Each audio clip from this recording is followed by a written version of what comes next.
Hey, welcome to the Backyard Professor Responds videos. In this video, I respond to mom. And what I mean by this is, quite frankly, I'm going to respond to mom. This Sunday is Easter, and we honor our mothers because I said Easter. I meant Mother's Day. Boy, what a way to start a response video.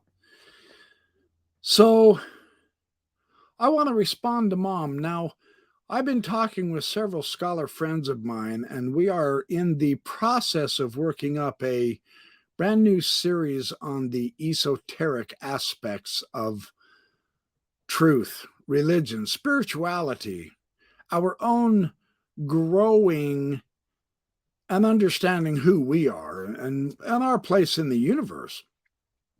And so we're going to begin sharing more esoteric ideas. And one of the great ideologies, one of the fantastic symbols, and yet one of the great icons is the ancient mother goddess and the ideology, the supreme archetype of the divine feminine. We want to explore that. And I'm going to produce many, many videos on this topic.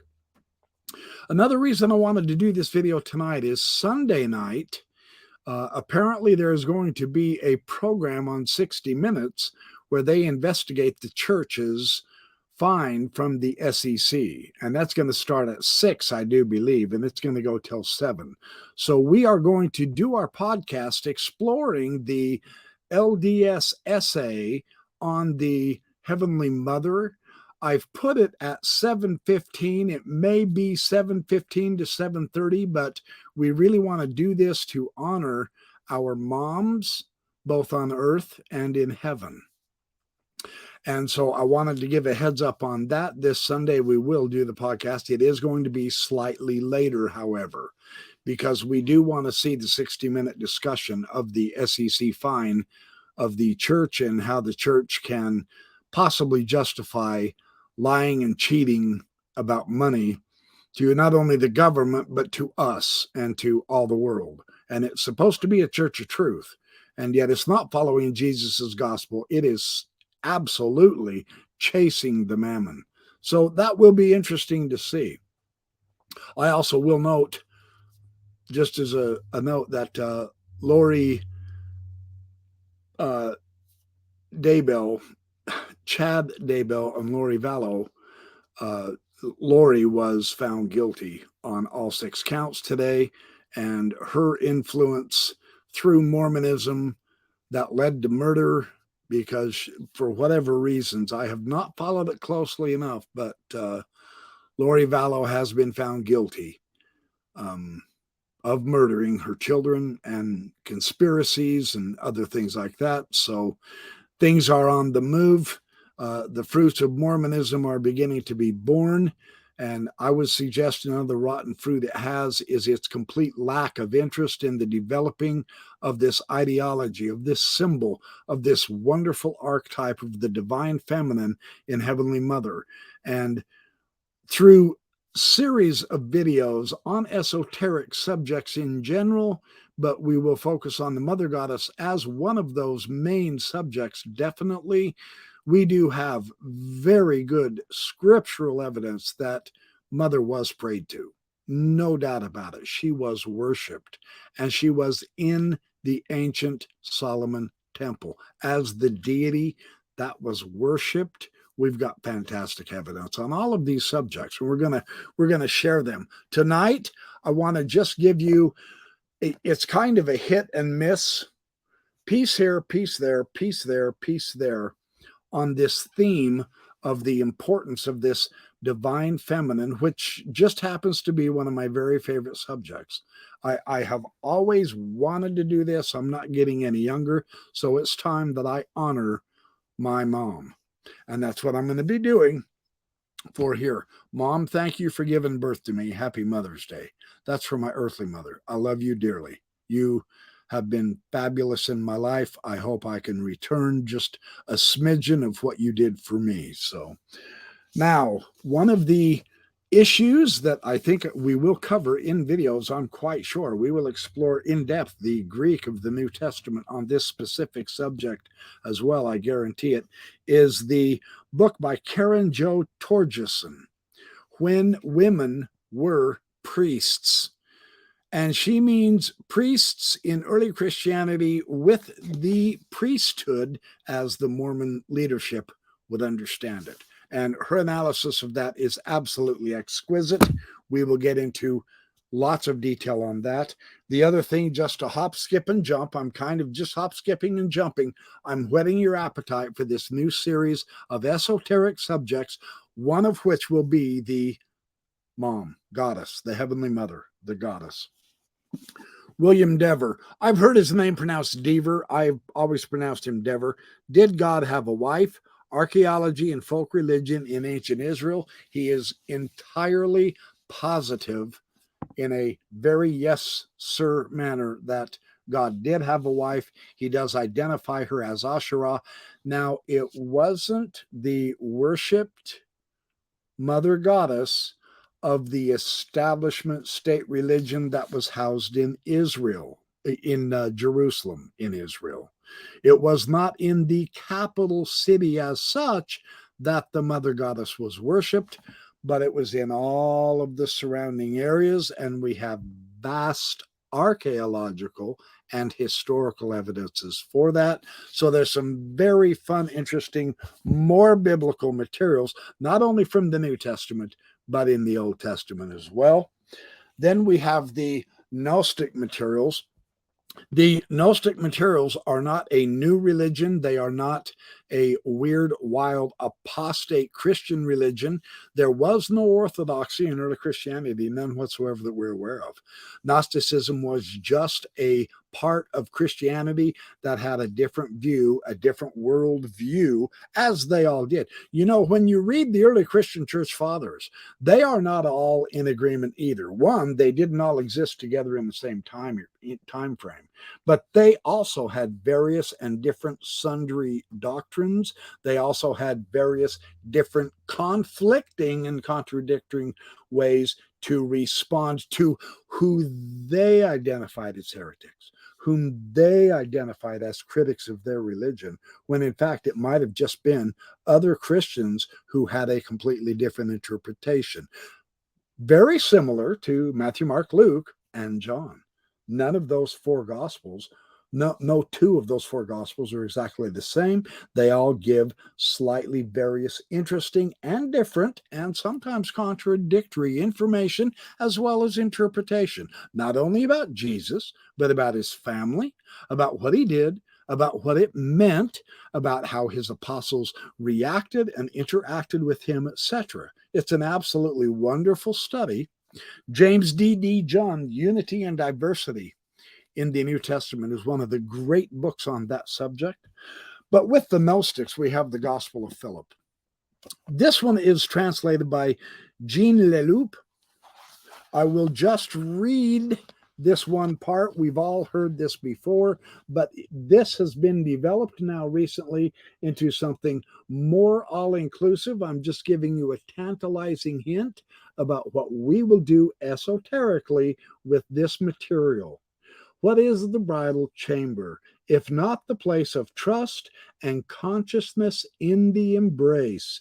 It is an icon of union beyond all forms of possession. Here is where the veil is torn from top to bottom. Here is where some rise and awaken. The powers can do nothing against those who are clothed in light. And that was not the subject I was going to share, but it's a great concept, and it really does have something to do with what I'm going to tell you about the mother goddess here in just a few more minutes. So, but that's not that was plate 118. But the bridal chamber is very important. Oh, here it is. Boy. Yeah, this is on, that's funny. This is on page 83 in Leloup's translation. The wisdom, the Sophia, thought to be sterile, is the mother of angels. The companion of the Son is Miriam of Magdala. The teacher loved her more than all the disciples. He often kissed her on the mouth. When the disciples saw how he loved Miriam, they asked him, "Why do you love her more than us?" So there's a tantalizing hint about the relationship. We've all heard this thanks to Dan Brown's novels and all that jazz, but this is being developed through time. And then the fall of Sophia, which is a very, very important myth of the fall and the creation from another interpretation of Christianity. There are some amazing stuff here on the interrelationship of men and women. Finally, the real big one. And this is so important to realize how seriously significant this is. There are still being videos made of this now on YouTube, and it's very pertinent, and I'm going to jump on the bandwagon without question. I'm going to have a little bit different flavor, simply because my approach is going to be different from some of those other fine YouTubers who are talking about the gospel of Mary Magdalene. But there really is a gospel of Mary Magdalene, what they call the gospel of Mary Magdalene, in the Gnostic materials. Her relationship, not only with the other church officers, but with Jesus, and the implications and ramifications of that are still being explored, compared, and contrasted, not only with a reassessment of the New Testament materials of how women were treated in early Christianity, utilizing secular history to fill in the gaps, etc. But this book is one of my favorites. This is by Dan Bernstein and Arne J. de Geyser. It's introduced by Elaine Pagels. Secrets of Mary Magdalene. Now, this is the gossip section of Dan Brown's novel, right? It was fiction, but that doesn't mean he didn't base it on some historical precedents. We now know the Da Vinci Code really does have some historical precedents, which we're more than certain Dan Brown knew about. He was just brilliant enough to write in the foreword, everything in this book is true, and absolutely everybody in the world bought it because it's so controversial. But it's so controversial that because early Christianity and later Christianity through the centuries have hidden this material from us. They have kept it suppressed. I mean, if Mormonism restored one thing, it's the penchant for suppressing history, hiding history, and lying like hell about it. That is a genuine part of Joseph Smith's restoration. And unfortunately, that's the worst part to restore, but the Mormons did get that one right. Fortunately, they are beginning to change their tune somewhat, which we are very grateful for, but there's a lot of work yet to do and a lot of information. This is a very unique look at by Margaret Starbird. I recognize she is not a full collegiate academic. I understand that, but the Magdalene's Lost Legacy, the symbolic numbers and the sacred union in Christianity. That's a fun little book. She approaches it yet a little bit different from an academic perspective, perhaps a little bit more mystical, esoteric, numerological, very fun. This one by Karen King is absolutely supreme. Karen King is serious in her scholarship. I cannot recommend this enough. The Gospel of Mary of Magdala, Jesus and the first woman apostle. And this is superb. I will be sharing a boatload of information out of that. This is the other one, Esther A. DeBoer, The Gospel of Mary, Listening to the Beloved Disciple. The beloved disciple of Jesus might not have been John the Beloved.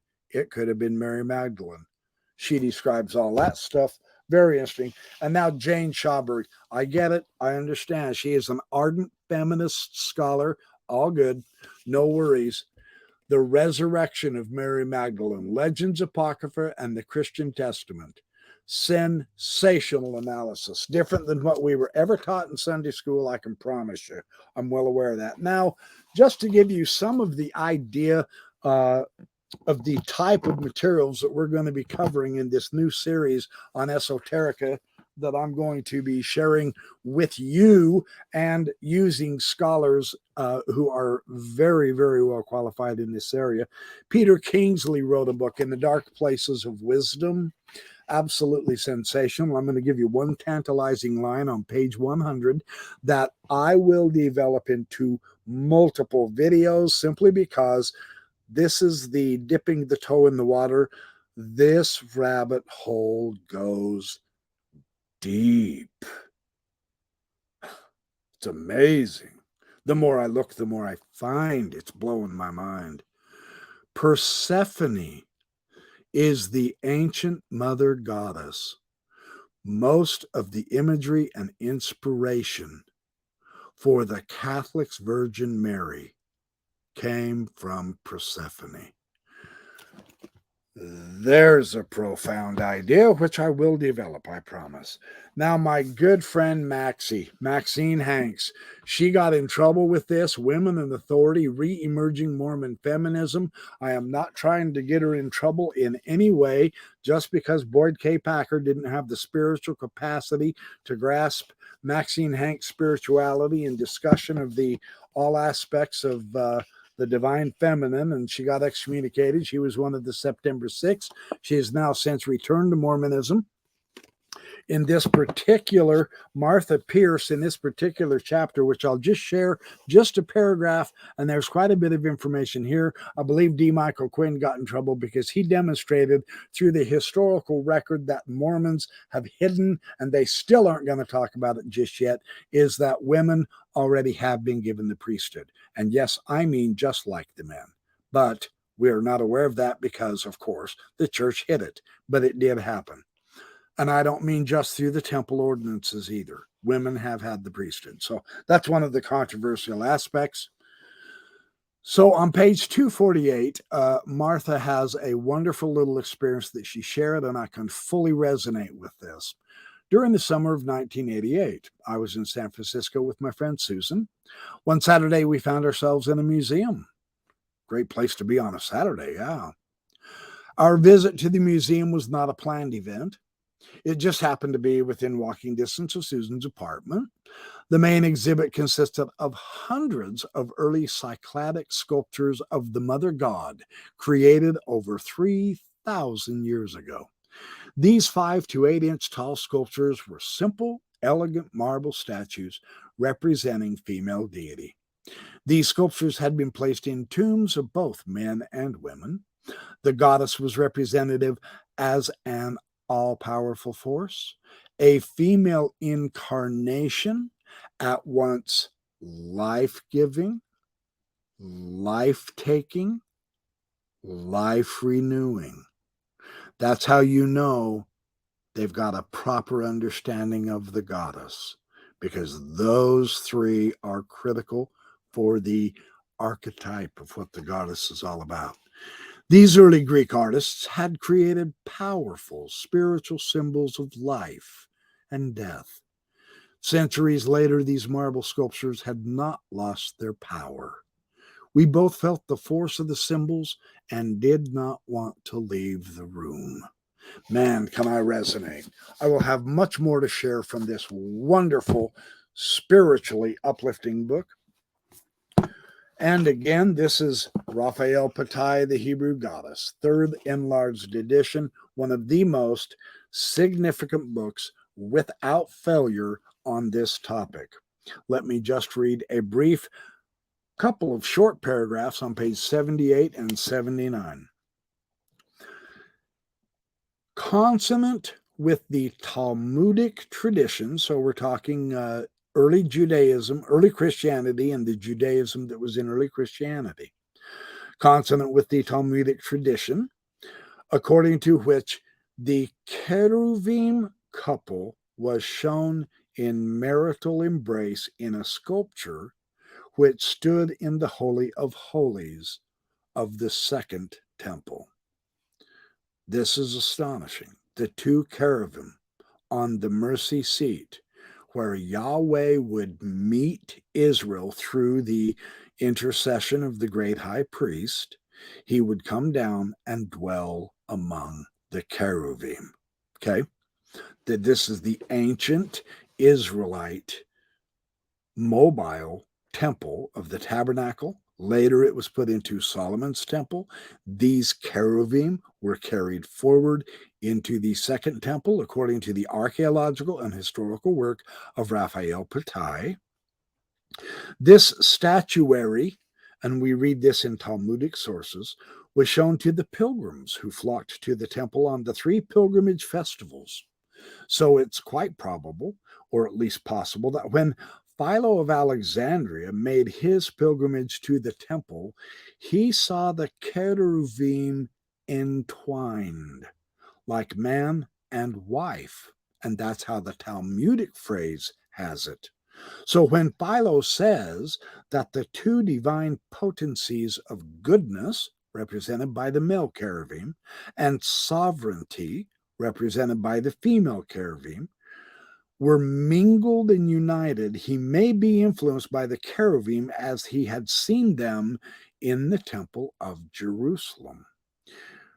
The 2 divine virtues or powers formulated by Philo became subsequently a part of the Talmudic theology, and they were systematically developed in the theosophy of the Kabbalah, and they truly were.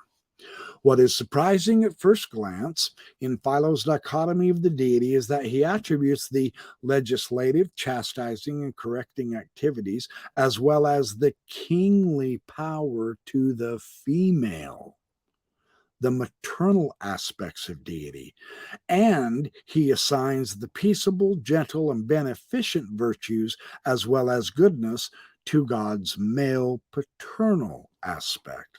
So there is a logical consistency in assigning these 2 sets of attributes. Here's the logic. Get this. This is eye-opening. I love stuff I can't help it. I love stuff like this. When you really see, oh, a new view. I love stuff like this. Here's why they did that. We would have thought it would have been the opposite. The mother is the bearer, the nurturer, the educator. That is, the establisher and maintainer of order. She, therefore, must be the one who wields the legislative, the chastising, and the correcting powers, which are the attributes of sovereignty. That's beautiful, isn't it? The father, who is, of course, the begetter and creator, is, by contrast to the mother, representative of gentleness, beneficence, goodness. Well, in thus assigning, quote, soft, unquote, qualities to the father, Philo may have also had in mind biblical passages such as, like as a father has compassion upon his children, so has Yahweh compassion upon them that fear him, and many others which speaks of God's compassion. While in characterizing the mother as the maintainer of order, he may have relied on verses which talk of her as the parent who has to be obeyed or as a fierce lioness. However this may be, there can be no doubt that it is in this Philonic doctrine that we have to look for the earliest roots of the medieval Kabbalistic symbolism, in which, as the great Jewish Kabbalistic scholar Gershom Scholem has pointed out, women represent not, as one might be tempted to expect, the quality of tenderness. That's not what they represent, but that of stern judgment. And this concept was unknown to the old mystics of the Merkava period, that is the throne, that's the word for throne, Merkava, and even to the Hasidim in Germany in the later Middle Ages. But it dominates the Kabbalistic literature from the very beginning, and it undoubtedly represents a constituent element of Kabbalistic theology. And we will delve, because we're putting together some esoteric videos. We will be talking about Kabbalah, alchemy, things like that. Yeah, we want to go to the esoteric subjects. Well, in the Kabbalah, as in Philo, kingdom is the female aspect of the deity. Wow. In the Kabbalah, kingdom is the 10th Sephirah and is identical with the Shekinah, the personified female presence of God. So And this is also associated with stern, uncompromising divine principle of justice, while the male aspect is manifested in the qualities of compassion and mercy. So there's some wonderful, interesting new twists and surprises when we begin to unfold more esoteric ideas. And again, this mother, heavenly mother, the mother goddess theme is definitely going to be on our agenda. This is Joseph Campbell, Myths of Light, one of my favorite books, Eastern Metaphors of the Eternal. Let me read just a couple of short paragraphs. Here again is one of those things that you haven't really thought through or haven't thought about. Maybe you haven't even heard about it. And when you get it, it hits you right in the solar plexus. I love when things like this happen. So remember that Maya has three powers. The first power is called the obscuring power, and this obscures the radiance of the ultimate. The second power is called the projecting power, which projects the world of broken forms. The third power is said to be the revealing power, which is the power rendered in art, when through the forms we actually experience the radiance. You can perceive exactly the same thing either in their obscuring or in their revealing aspect, depending on how far your levels of perceptions have risen. When you are studying things in the spirit of the first three chakras, the obscuring power is working because they're the lowest three. They are the most mundane, dealing with more of the material than the spiritual, the first three chakras. That's why. Well, when the radiance is experienced in art, the fascination of the art object is that of discovering your own true radiance there, because there is only one radiance, and that is the radiance of full consciousness. Then you have the awakening, so to say, to full realization.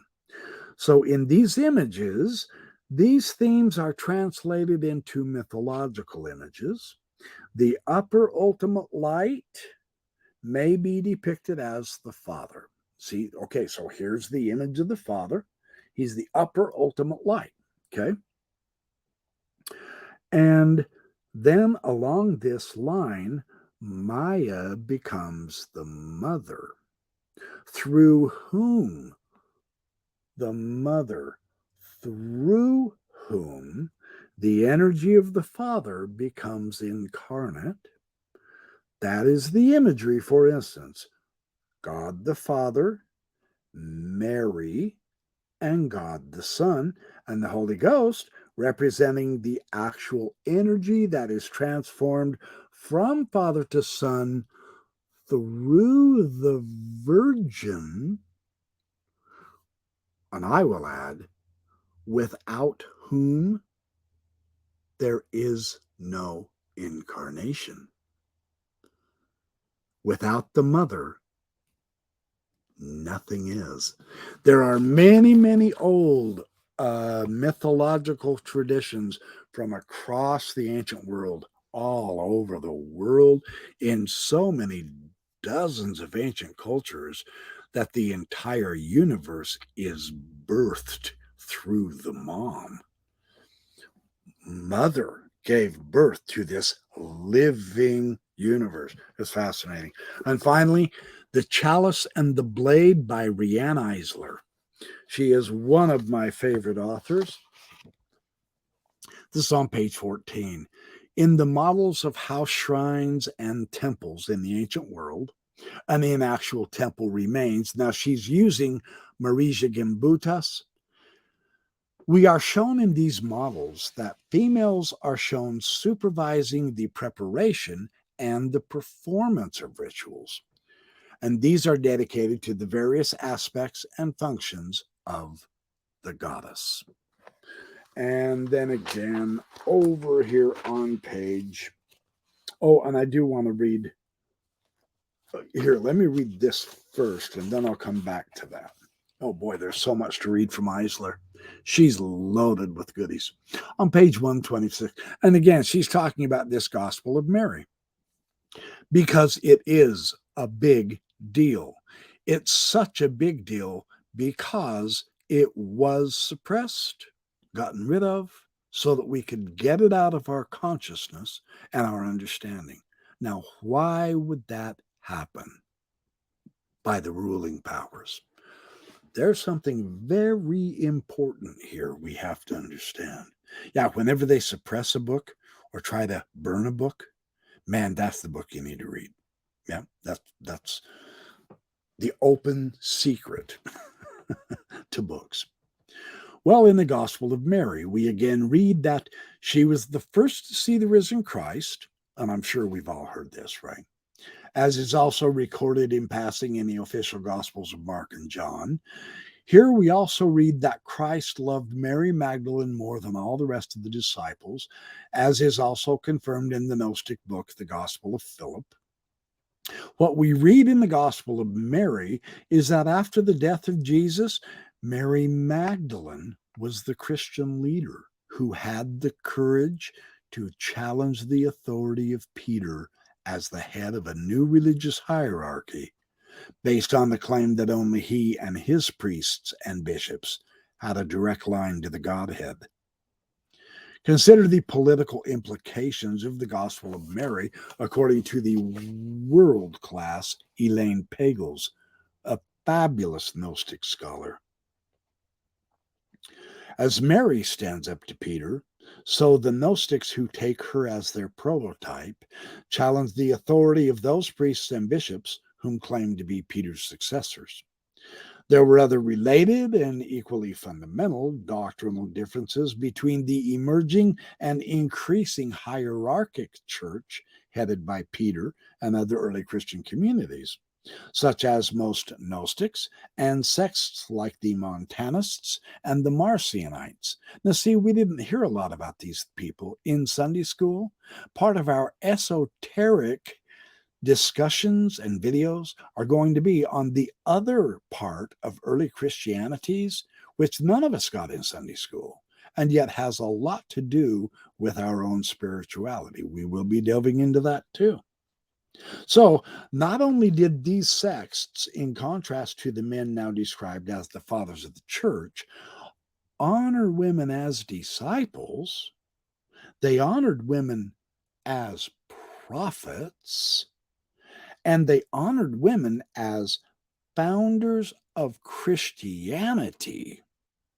This is part of their firm commitment to Jesus' teachings of spiritual equality.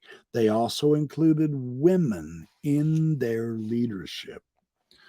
So, following the earlier and apparently still remembered tradition in which the goddess was seen as the mother and giver of all, the followers of Valentinus. Now, we very seldom heard of Valentinus. He was one of the other early Christians whom has been labeled a Gnostic in order to continue just ignoring him or pretend, oh, yeah, he's an aberration. He's a Gnostic. You don't want to read those people. You see, even today, the bias of Christians who are terrified that other Christians might have interpreted the Gospels differently than we do today. Mormons are the same way. In our esoteric studies, we are going to bring these materials out and try to flesh out the full ramifications of potential spirituality for ourselves that we have been missing because it's been suppressed. And we're going to do something about that. We're going to begin sharing more of this light instead of suppressing it. So not only Valentinus, but Marcus prayed to the mother as the mystical and eternal silence, as grace. Mother is grace, she who is before all things, and as incorruptible wisdom.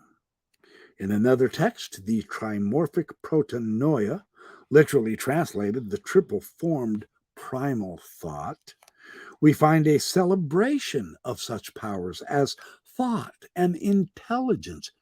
Understand this, the ideas of thought and intelligence and foresight are feminine. So we've got a lot of interesting materials that I can share with you, that we can share with you. We are developing this new esoteric approach. We probably won't get to it until early summer, if not midsummer. And then we are just going to unfold it as it comes. There will be times where I do stuff myself. There will be times where we have a panel of 4, sometimes 3, sometimes 2 of us, depending on the weekend. We're still fleshing out some wonderful ideas on this. So in my tribute to mom,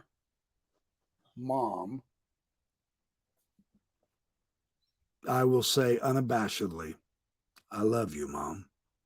And I'm not ashamed of you. And I will bring forward the ideology. And I'll discuss the interesting implications and ramifications of the archetypes, of the power and the completeness and the completing, as we begin to once again reunite the divine masculine with the divine feminine and join it all together in one as it properly should be, because that's how it began. And we've lost that. And so we're going to bring that back out.